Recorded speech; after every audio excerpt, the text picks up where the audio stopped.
If you've been following this channel for a while, you'll know there is one rule that I always follow when I do these videos, when I do these character analysis, when I talk about any controversial situation in One Piece. Context is everything.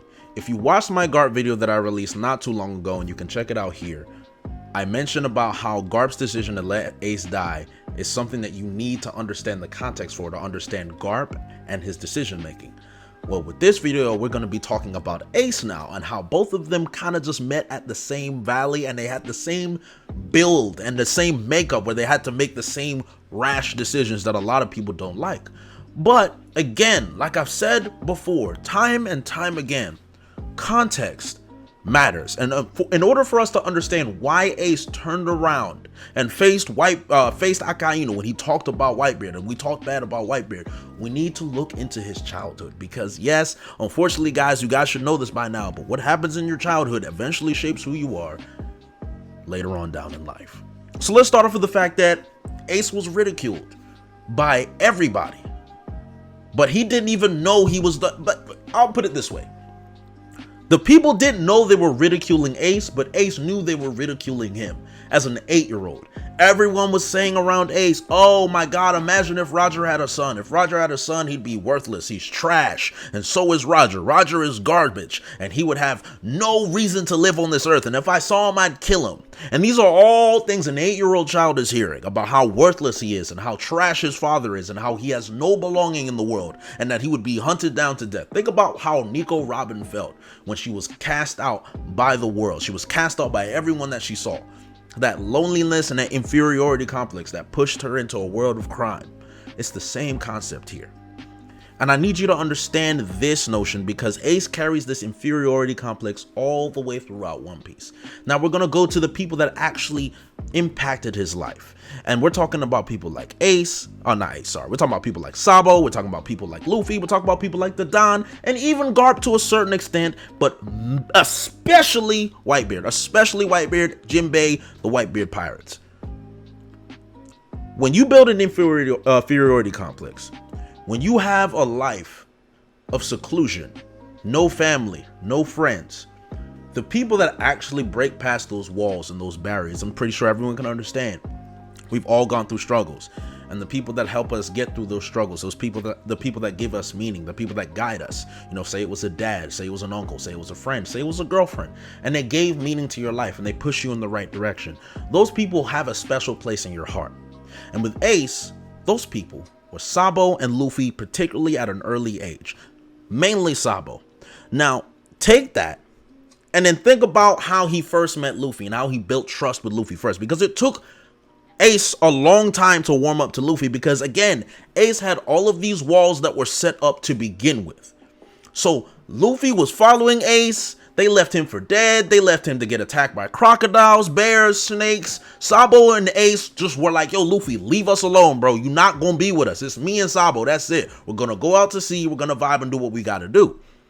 But the moment Luffy found that treasure, and he knew where that was going to be at, where he knew where the treasure was at. And the moment Porshemi and Blue Jam came into the picture, the moment when Porshemi kidnapped Luffy and Luffy was getting beat to a pulp. That was probably one of the most violent scenes we've seen in One Piece. Just a child getting beat with spiked gloves. My God, that is terrible. Ace and Sabo were like, yo, Luffy's going to snitch. We got to hide the money. We got to get out of here. Because again, Ace doesn't trust anybody but Sabo. He doesn't trust anyone. Look at how he treated the Don. He's like, bro, the Don, leave me alone. I don't care. But Luffy never snitched. And they're like, wait a minute. Why is Porshemi, why is Blue Gem, why haven't they showed up yet? Did Luffy not snitch? There's no way Luffy couldn't have snitched. And then they ran all the way back because they still hadn't seen Blue Jam and they still hadn't seen Porshemi. And they bust in and they see Luffy bleeding profusely, crying. Oh my God, Ace, thank God you're here. Oh my God, I didn't tell him anything. And then they fight Porshemi and they escape. And then Ace grabs Luffy's when they save him and they go back to their hideout. And it's like, yo, why? Why didn't you tell him? Why did you go through all of this for me? Why did you do it? He's like, well, because I wanted to be your friend. And Ace is like, wait a minute. He wants to be my friend? No way. Nobody wants to be my friend. You don't know who I am, right? So he's like, so you think my life has value? You actually think I mean something? And Luffy's like, well, yeah, I want to be your friend. Remember how many times Ace had to make sure Luffy actually wanted to be his friend. Luffy actually wanted to value his life. And this is an 8-year-old we're talking about. And the moment Luffy convinced him that Luffy cared about him, he gave him meaning. He gave him value within his own life. That's when Ace was like, all right, we're brothers now. We're brothers. We're brothers now. They exchanged a cup of sake. This is my little brother. You and me. It's you, me, and Sabo now. And that's when the trio was born. That's when the ASL flashback took off. Ace, Sabo, and Luffy, they trained together. They got better. They got stronger. They built that dynamic. And the reason I'm mentioning this is because you have to understand how hard it is and how hard it was for Ace as a child to garner some meaning and to build a relationship with people and people of his age and other friends because of what he went through. This is how important relationships are to Ace. They are deeper than they're deeper than what we think. A friendship to us is deep, yes, but when it comes to people like Ace, it's deep because of his background. It's because of his childhood. And you know, especially if you study child psychology, you know all the experiences that you face as a child, they are grounded within you and they are very, very hard to remove. And then this is why I love the ASL flashback. Because that moment in the Gray Terminal where Blue Jam set fire to the Gray Terminal, he got locked out and everyone was closed in. It was Ace and Luffy. They were locked in front of Blue Jam. Dadan came in to save them. And they needed to run away. And Luffy was hurt. So Ace stood in front of Blue Jam. I was like, no, I'm not running away. I'm not going back. And everyone just thinking, why? Why wouldn't he turn back? Why? Why wouldn't Ace turn back at that moment? Because you can escape. Grab Dadan, grab Luffy and escape. Why? Because Luffy was hurt. Luffy was down. And Ace said, I'm going to protect him because he gave my life meaning. That's my brother. I'd rather die than see Luffy. I'd rather die than let Luffy see me run away. I'd rather die. I'm going to protect Luffy. I'm going to protect Dadan. And that's it. And that's what we're doing. Because that's how Ace was built. So obviously you know what happens. They fight off Blue Jam. Ace carries Dadan on his back. I mean, what a little G, first of all. Carries Dadan on his back. Saved her. 8-year-old child. And the most important dialogue we ever have when it comes to that Whitebeard, Akainu, Ace decision. I'm going to just read it. I'm just going to read it because I want you guys to understand that Ace is Roger's son.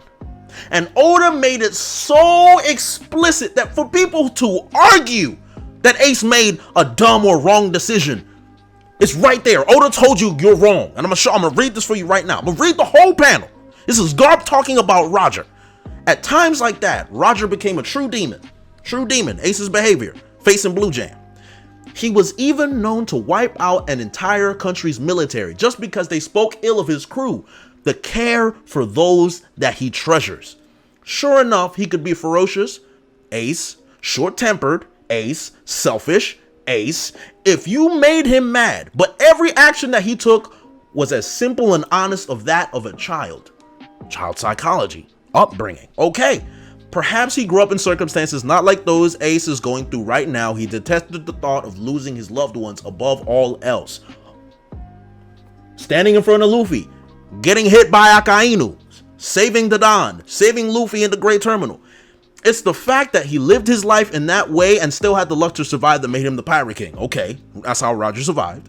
The world he may have seen as the ultimate evil, but the trust he earned from his crew was immeasurable. That's what sounds like Ace to me. Okay.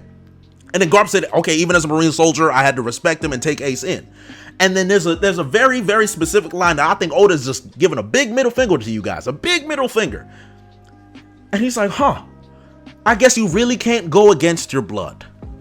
And it's ironic that in Marineford, the moment we found out who Ace's father was,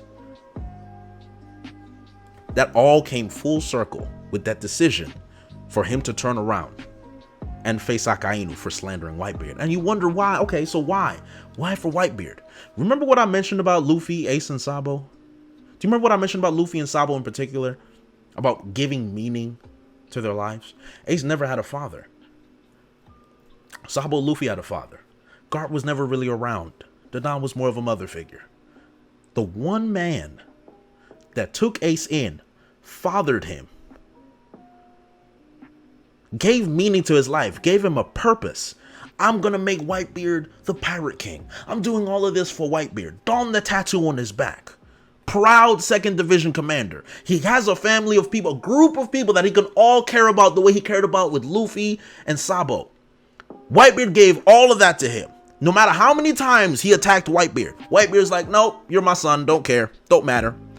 To the point where Ace realized, this guy's my true father.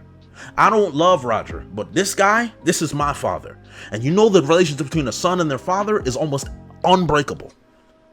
So you add all that inferiority complex that Ace developed as a child, the treasure that he had for Luffy and Sabo, and then you add that to Whitebeard, and then add the fatherhood on top of that. And then in the moment where the man himself, the father that you love and you dedicated your life to, risked his entire life and his entire crew to save you in Marineford. He takes holes in the chest, he takes bullets, stab wounds, betrayed by his own homies. He does all of that for you. Luffy's there and he frees you. And then you hear what Akainu says about Whitebeard. And then you hear everything that I just mentioned Garp said about Roger. The apple doesn't fall far from the tree. If Roger was in Ace's position, guess what? Roger's turning around. But you know the funny thing about this is, he didn't have the luck Roger had at the time. His devil fruit wasn't as strong as Akainu's. That's where the tragedy comes in. You can't change who you are. This is why I mentioned Garp and Ace in the same concept.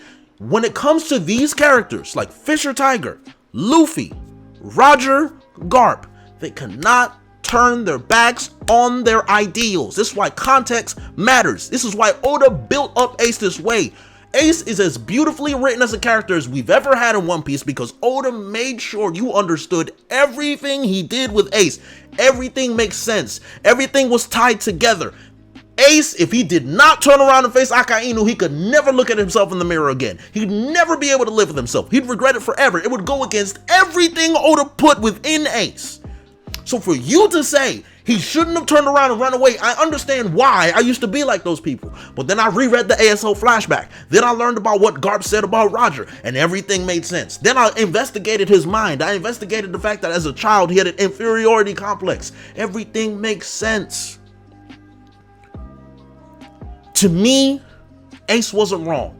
Ace did what he had to do because that is his life, that is his philosophy, and as a man, you have to live your life by the ideals that you set and you live by. And that's exactly what Roger did. We love Roger for it. Ace just didn't happen to be lucky enough to defeat Akainu. And I bet you bread, I bet you money, if Ace had actually smacked Akainu in his mouth and then ran away, everyone would be like, yeah, let's go, that's my boy Ace, yeah. But because he lost, all of a sudden Ace did the wrong thing. How could he do this to Whitebeard? I'm sorry, guys. But that's his character. And that's what Oda's intentions were. That's why Ace is a beautifully written character. If you say Ace is the best character in One Piece, I have no arguments. None. To me, it's Garp, but I would have no arguments because of everything I've just said here. Ace had no other choice but to face Akainu. And I'm not mad at it, and neither should you. Ridiculous. Yo everybody, thanks for watching. Make sure to subscribe here to get the latest from the channel, or also check out some other videos that might suit your specific tastes.